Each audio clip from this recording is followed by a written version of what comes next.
Hey everyone, this is Kevin from thechesswebsite.com. Today we are in round 5 of our coverage of the 2016 Tata Steel Tournament. Our competitors today, White's going to be played by the hometown hero, Dutch Grandmaster Luc van Wely. He's played this tournament almost every year for the past 25 years. He's missed 1 year. He did have a run of 19 consecutive years. He is the 126th ranked player in the world. So as far as all the competitors, he's definitely kind of the last place, but still extremely strong. Grandmaster won the Dutch National Championship 6 years in a row in the early 2000s. So the hometown favorite, but he does have his work cut out for him because he's playing the number 1 ranked player in the world, the world champion Magnus Carlsen, sitting across from him. Magnus Carlsen's tied every round so far, so although Magnus is playing the black pieces, he's definitely going to be looking for a win in this particular game. So we'll go ahead and get started. Pawn here to d4, knight f6, pawn here to c4, pawn g6, knight c3, and then pawn to d5. So getting into the Grunfeld opening, there's a few ways that White can really attack this. We have kind of the main line, which is the exchange variation. So pawn takes on d5, knight captures, pawn up here to e4, knight captures here on c3, pawn recaptures, and then White kind of has this solid base in the center of the board, and Black kind of allows this, kind of weakening this pawn structure here over on the queen side for White. So this is kind of the main line that you'll see. Other variations that's very popular for White would be to play knight to f3, bishop here to g7, and then White has lots of different options. You may see bishop here to g5, very popular. You have queen here to b3, very popular, and then just pawn taking here on d5, similar to the exchange variation. But Luke decides to go ahead and go a completely different route, and he goes for bishop to f4. Now this is still a very solid opening for White, always getting the dark square bishop involved into the game before the pawn kind of solidifies the pawn chain here on e3 is always strong. I usually like to get my dark square bishop involved into the game very early as well. Bishop here to g7, fin cutting on the king side, and then pawn here to e3. And Magnus Carlsen has a few different options that he can employ. He decides to go for the very uncommon Grunfeld gambit, and that is to play castle on the king side. It's a gambit because White could go ahead and accept the gambit, this pawn here. After the pawn takes, we could see the knight take, the knight recaptures, and after the queen takes, now the bishop's going to come here to c7. Now this is a gambit because Black is giving up that material in the center of the board for a very strong attack. Now he's going to be getting his knight outside here, maybe knight here to a6, but he has his dark square bishop involved into the game. His queen's in the center of the board. You can get his light square bishop involved. Over here on White's side, he's not going to castle on the queen side. We can already see that. There's just not enough protection. And he's kind of a few moves away. He's going to have to get his dark square bishop back. Then he's going to have to move a couple pieces to castle on the king side. So with that, Magnus Carlsen would have ample time to go ahead and get back in the game, although he gave up that material. So White does have that option. In the game, though, decides to play rook here to c1. Now, rook here to c1, queen here to b3, kind of the two ways to semi-decline the gambit. Rook here to c1. You can still, depending on how Black moves, continue with the gambit later on. And Magnus Carlsen actually allows him to do that. So he plays bishop here to e6.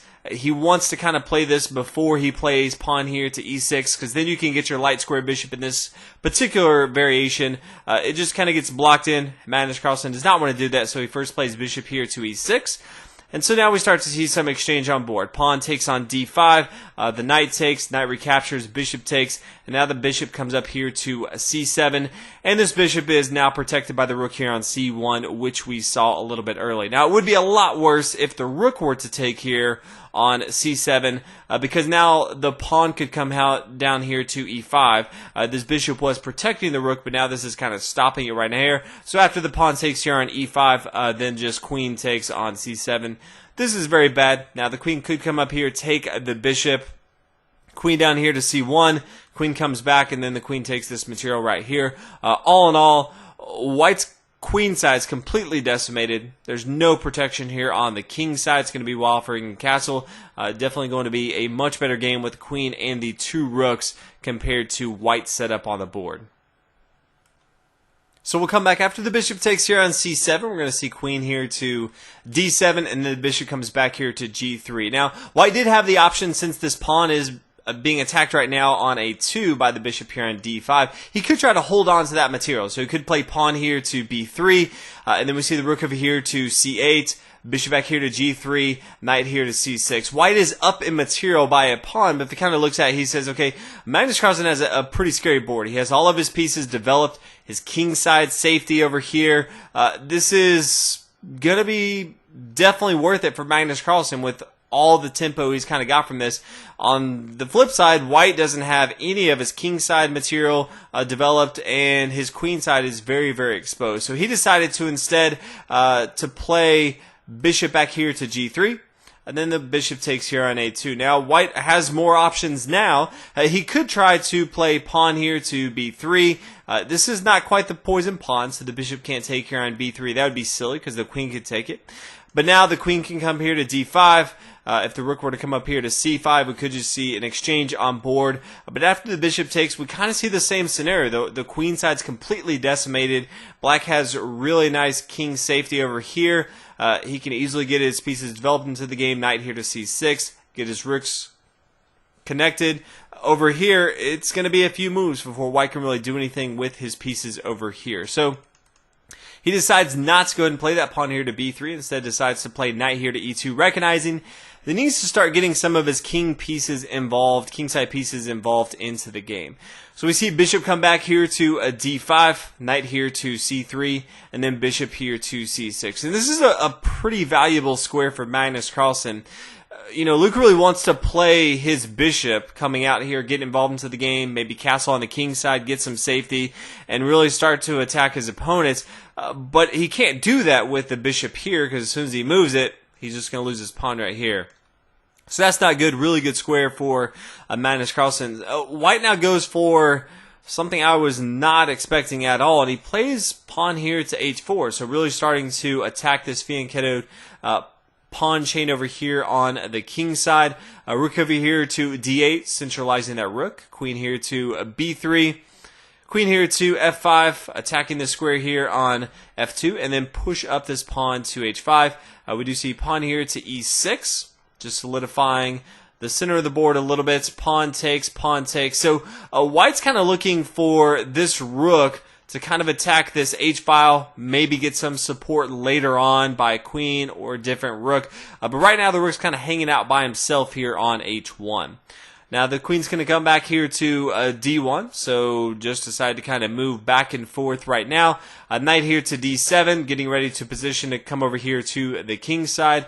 Bishop here to d3, attacking the queen. The queen is forced to move, so the queen comes over here to a5, pinning down the knight to the king. Now white has a few options here. He can go ahead and castle on the king side. That's going to be my preferred option in this particular case. Or he could just play king here to f1. He decides to go and play king to f1. Can't castle anymore.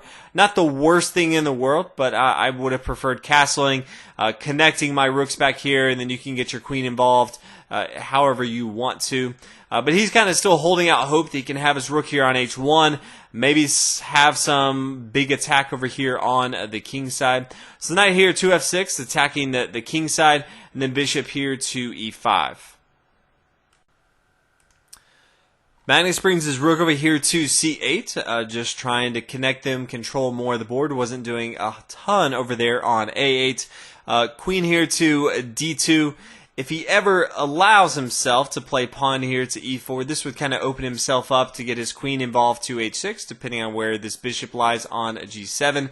Knight here to g4, just starting to attack both the bishop here on e5 and the king side over here. We do see an exchange on board. This is kind of playing into what Luke wants to do. He wants to get the king here so that he can maybe have a surprise attack on h6 if he ever has a discovered attack after pawn here to e4. And now we see pawn here to f3, forcing the knight back. And then we see kind of crazy Magnus Carlsen. He plays queen here to g5. And this is kind of borderline. It's half crazy, it's half genius. You're not really sure even if you study this for a long time. I stared at it for about 10 minutes just to figure out how crazy it is. And it's half crazy, half genius. But after rook here to, or queen here to g5, we see the pawn take here on g4. Rook's going to come down here to d4. And as you can see, the pawn can't take here because the queen is just going to fall. So the king comes over here to e1. And then we see queen to e5. Same thing, pinning down this pawn. The pawn can't take right here. And then knight down here to e2. So now the pawn can take if he wants to. So we see the rook take over here on a g4. So right away, black has kind of given up a minor piece for two pawns with a very, very strong attack on the board. Now white plays pawn here to e4, kind of setting up what we've been hoping to see, getting ready for the queen to come here to h6. So Magnus Carlsen kind of has two options. He could play pawn here to g5 and kind of stop that attack. He could also just play rook here to g5, and that also kind of stops it. He makes a huge blunder, though. He plays rook here to g2. Very, very bad. Not sure if he just didn't see queen here to h6, but we quickly see queen here to h6, check, and then king here to f6. And then we kind of expect to see the queen come back here to h4. We don't see this in the game. This is definitely the much better choice on the board. As far as what the king could do, we're mostly going to just see the pawn come here to g5. If the queen were to come here to g5, that's just really bad. It gets crazy after pawn here to e5. That's all sorts of problems. But after pawn here to g5, then the queen here to h3, this rook is going to fall. White's going to end up being up material on the board. Even if we see, the rook take here, the bishop's just going to take, that's fine. Lots of variations that this can go into, even if we see the rook come over here to d8, attacking this bishop. We could see the queen take, the rook coming down here, rook up here to c4, kind of holding down this material right here with both the rook and the queen right here. But if you kind of look at material on board, two rooks going into the endgame, this is going to be a good, easy game for white. Magnus Carlsen just didn't see it at all. But instead of playing that, if we come back here, instead of playing the queen down here to h3, we see the rook, or queen to h4 first. We see rook here to c3. Doesn't add a ton of value on board. Really allows Magnus Carlsen to get back in the game. And now Magnus Carlsen plays rook here to d8. So this is completely fine for Magnus Carlsen now. And so white kind of deviates from the plan and now plays queen here to h3.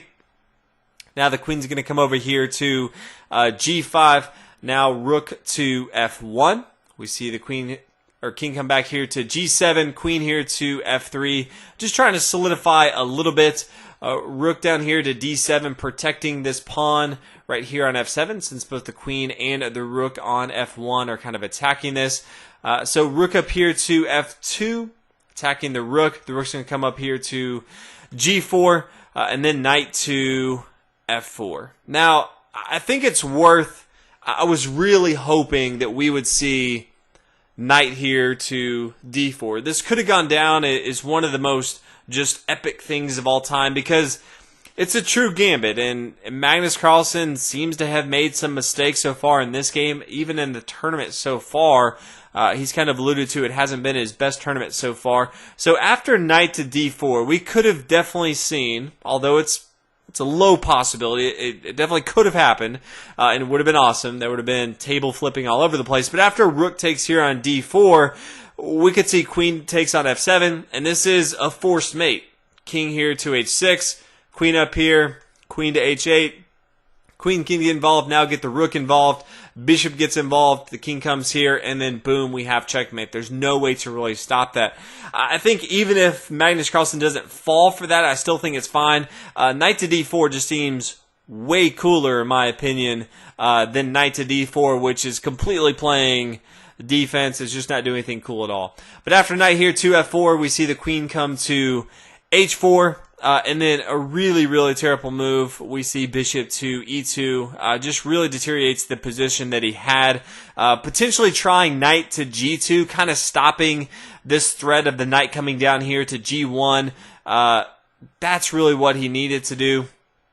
On the board, he played bishop to e2. Now rook here to g1. Bishop's kind of forced to stop that. King here to G8. King here to G8. Magnus Carlsen, he didn't have to play this. This is not providing any value at all. He could have easily just played pawn here to E5, kind of forcing the knight to move or the rook to move. After taking, this is all going to be fine. There's no reason to really play, kind of what he did. Even after pawn to E5, you could see knight to D5. You could see the pawn now come here. This pawn's protecting the knight. All of a sudden, it's kind of blowing this up. It's going to be a very, very good game for Magnus Carlsen here, but he decides to play king back here to G8, just kind of a slower grind. And now knight here to E2. Also a very, very terrible move. He still probably should have just tried knight to G2. Kind of block off some of the symmetry that he has in his attack. But after knight here to E2, then the rook takes. The king recaptures. Now the rook down here to D1. I'm just not sure that he saw this rook coming down here to D1. Because after king here to G2, bishop takes here on E4, and this is kind of good game. There's no way to kind of stop this. The queen is going to fall. So, Luka was forced to resign in this situation. A lot of mistakes from both sides. Magnus Carlsen, for a second there, it really looked like he was going to give this thing away after the queen came up here to H6. Luke, for some reason, decided to play his rook to C3, which did not provide a lot of value, and then continued to make a few mistakes, and didn't try to make the hero play with the knight to a D4, which would have been amazing if it would have worked. But all in all, Magnus Carlsen finally got a win, so he is kind of moving towards the top of the leaderboard. We've had a lot of draws in this tournament, so any win you can get is kind of moving you up in the leaderboard. So we still have a ton of chess to play.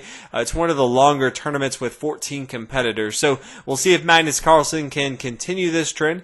Always good to get a win with the black pieces. But hopefully you guys are enjoying the tournament so far. Had coverage in every round. We'll continue to do so throughout. But thanks for watching, and I'll see you guys in the next video.